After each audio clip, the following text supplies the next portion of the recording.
Sometimes our numbers are welcome, and sometimes they're inconvenient. Phillip Swagel has helmed the Congressional Budget Office since 2019, after stints at the U.S. Treasury Department under President George W. Bush during the financial crisis, and teaching international economic policy at the University of Maryland. The fact is, a lot of his job and methods are not up to him. They're dictated by legislation, including the Congressional Budget Act of 1974. The cost estimates we do of legislation are based on the legislative text, and they're measured against current law. So, for example, the reconciliation legislation that we're evaluating now, we evaluate that against current law in which there's certain provisions of the 2017 Tax Act that expire, and that's by statute. And we understand that some policymakers prefer to look at it on a current policy basis. Their view is that they meant for the 2017 Tax Act to continue, to be permanent, and they'd like to evaluate the cost against that baseline. And that's a legitimate way to look at it, and we can provide that information if they want. It's just not the standard way that we do things. The history of the CBO is it was born out of this growth of peacetime deficits that happened in the 1970s. And the reason why that is relevant is what CBO is sort of statutorily required to do, what it was created to do, is to provide these cost estimates to policymakers about the likely impacts of different policy proposals on what the budgetary outlook is going to look like for the country. And so the precise mechanics of how they do that, do they give you a one-year cost estimate or what is now convention, a sort of 10-year budget window horizon, that's changed over time.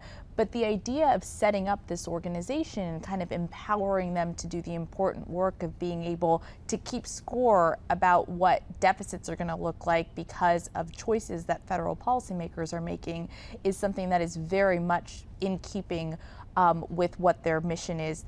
Once the CBO gets the best grip it can on the country's costs and tax policies, it has to do the math on future estimates, and not just once.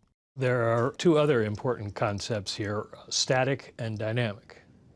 No, that's right. So the static estimate, or we sometimes call it the conventional estimate, assumes that the economy is not affected by legislation. So, for example, there's a big tax component of the reconciliation legislation being considered now, and it's big enough that one would expect the tax cut to affect the economy. We think it would lead to a larger economy with more people working. By convention, that's not in our static estimate, and that's what we've already put out. But now we're working on a dynamic estimate in which we look at the legislation, we look at the effect on the economy, and then we look at the feedback from the change in the economy back to the budget. And so that provides more information. It just takes longer for us to do. It's where CBO scoring meets legislation that things get especially tricky. First, because predicting America's economic future a decade in advance is just plain hard. In theory, I'm just going to raise the tax rate by 1 percentage point, and I'm going to have the impact at least in 1 year. I'll then scale it by 10, and that'll tell me what the budget window looks like. Even something that seems that easy is actually more complicated. People are going to make different choices about the extent to which they decide to participate in the labor force and accumulate labor income as a result of that tax shift. They might also make different choices, particularly in industries like in finance, where you can be in an industry where you might receive carried interest instead of receiving labor market income that has a different tax treatment. And so these scorekeepers have like a really difficult task before them as they try to do this type of analysis. And that is a super difficult task to do when they're trying to work as quickly as they are, just given the speed at which things like the reconciliation process invariably are moving. Forecasting economic outcomes is hard enough in the most stable times, but then, of course, there's responding to politics. Any bill that's marked up by a committee, we produce a cost estimate. That's by statute. Then there's reports that are requested of us. For example, earlier this month in June, we provided policymakers with information on the revenues raised by the tariffs that President Trump has put in place since his inauguration of his second term. That was requested by a group of senators. Well, sometimes it seems the requests you get come with a political bias. What do you do then? That is just part of life in Washington, and we are here to support members. We have no opinion on what the right legislation is. We're just trying to give them the analysis. We're focused on the legislation. So anything within the four corners of the legislative text, that we evaluate. But of course, the president is doing many other things. He's changed tariffs, and that raises a considerable amount of revenue. He's changed immigration in the United States, and he's changing regulations and other aspects of the economy. We will eventually provide information on the economic and budgetary impacts of those. It's not part of our evaluation of the reconciliation legislation. I just saw the New York Times, the Washington Post, all have articles making use of that distributional analysis, which of course the members of Congress who asked us the question understood that it would get that kind of attention. An important thing to understand, and something that I've observed as I've watched not just this reconciliation debate play out, but this kind of tenor always takes place when CBO is producing estimates of legislation. There are totally understandable critiques that come, and totally understandable frustrations with where CBO lands. And that's not a partisan thing. It happens. Democrats have frustrations, Republicans have frustrations. The thing that people sometimes miss, though, is that a lot of the choices that CBO is making that are being critiqued aren't actually choices that they have any control over.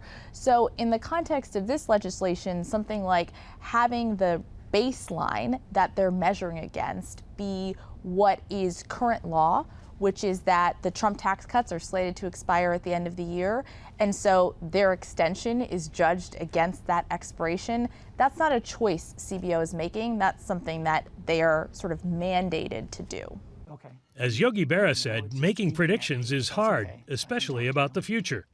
The administration has strongly criticized CBO for underestimating growth in 2022 when it analyzed the 2017 Tax Cut and Jobs Act. When I look at our performance, I try to understand the context of the performance, and that one soundbite, it's sometimes the $1.5 trillion miss, I feel like that's deeply misleading, because it's almost as if someone who says that is implying that somehow the 2017 Tax Act is what caused the high inflation or what caused the immigration surge. And obviously, that's not plausible. And so I just don't think it's fair to think that CBO in 2018 could have predicted the pandemic, the inflation, the immigration, QE, and all that. Do you get mad when members of Congress use the CBO as the whipping boy? No, I don't. I certainly don't get mad. I understand it. I understand the political process. CBO is next to the political process. We're not part of it, but we certainly understand it. You have something like 270 analysts here working for you. How do they feel about the criticism they get? I mean, no one likes to be criticized. No one likes the White House press secretary attacking you, or the president on Truth Social. But that is part of the political process. Has this been sort of an unusually chaotic period? I can just imagine the guys who are working on tariffs doing all their math and coming up with a number, and then the president changes his mind. The tariffs has been an area of policy that is just changing, and we do our best to keep up with it. Members of Congress want to know, and so we routinely provide members of Congress with information on the budget impacts of the tariffs. And the numbers that we've given most recently, earlier in June, we waited until the tariffs have stabilized. There are very high tariffs on China, and those came down, and that's the moment at which we did the analysis. Now, since then, there were actually subsequent changes, but they were much smaller. It makes it hard, but we do our best. Are you ever wrong? I start by saying we're human, and you just have to have a humility that we will do our best, but inevitably we will get things wrong. Back in 2009 and 2010, when President Obama was putting forward the Affordable Care Act, eventually called Obamacare, we are done.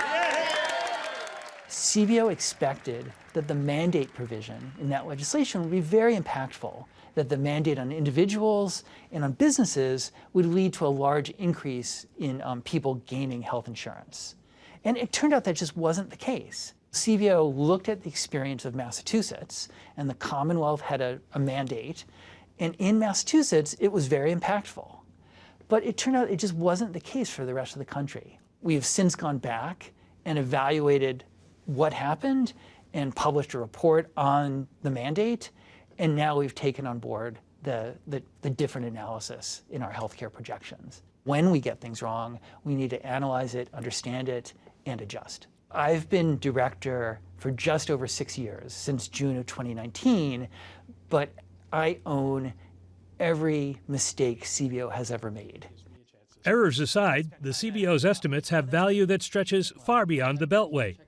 Wall Street pays close attention to what Swagel's team says about growth and deficit expectations in an effort to better understand what it all means for markets and especially bonds. We look at their forecasts, so they tend to judge and come up with the cost of any legislation.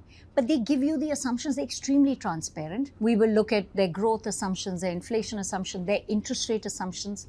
So we absolutely look at the CBO number as I would say a baseline for what the deficit will look like, what legislation is going to do to the deficit. And then we think about things that the CBO may not be incorporating by law that we would want to incorporate as we think about the impact. What's so beautiful to see. With President Trump's one big beautiful bill moving through Congress, CBO projections are under scrutiny. I think the scoring, you and I have talked about it quite a bit, it's Washington-style scoring, and it's not real-world scoring. The new CBO assumptions on the big beautiful bill, what do you think of it? I think it looks pretty fair, and it's in line with a lot of the other estimates. Our estimate was closer to 3 trillion. You're getting 2.8 from the dynamic CBO score. We do give more weight to the dynamic score from the CBO, where they try and incorporate what would the legislation do to growth and inflation and interest rates, and they try and incorporate that sort of dynamic workings of the economy. But whether it's Joint Committee for Taxation or the Center for Responsible Budget, you're hearing these estimates of between 2.8 from the CBO, 3.5 as the estimate over the next 10 years.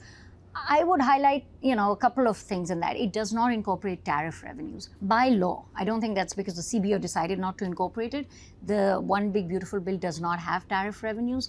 But the tariff revenues come to around the same amount. But the other one is in terms of the assumption that the CBO has is of growth remaining between 1.5% and 2% over the next 10 years.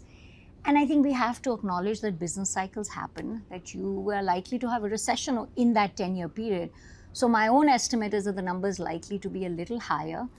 Also, CBO assumes that current law will hold. So the temporary tax cuts, it assumes by law that they will expire. I think we've seen Congress doesn't have a lot of political will to actually rein in the deficits. That much seems to be true no matter who's in charge and no matter what the CBO has to say about it.